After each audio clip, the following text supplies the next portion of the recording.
अल्लाह तुम दोनों को खुश रखे। बहुत शुक्रिया आपका। शुक्रिया आपका अंकल।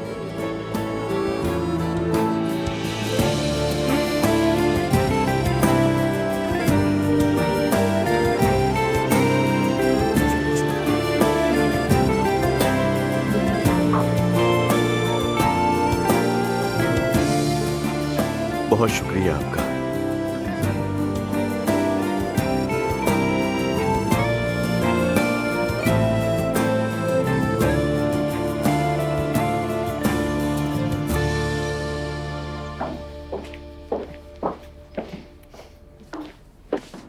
सुबह बखैर मेरी जान।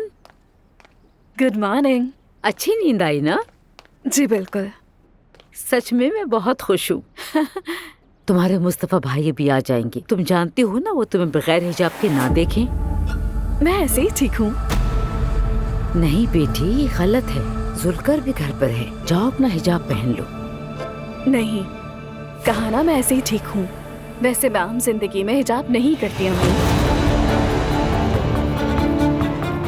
मैं सिर्फ अपने वालिदैन के सामने हिजाब करती हूँ। इस बात का क्या मतलब है?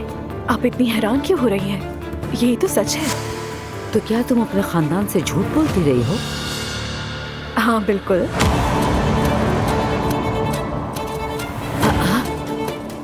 ये क्या कह रही हो? देखिए अम्मी, मैं दुआ नहीं हूँ। मैं जो चाहूंगी वो ही करूंगी। और एक बात, मैं अपने फैसले खुद लेती हूँ, ठीक है? पाबंद नहीं हूँ किसी की। ये किस तरह बात कर रही हो तुम मुझसे? मेरा रास्ता क्लियर हो चुका है। मैं हसलान को चाहती थी अम्मी, और उसे हासिल कर लिया है।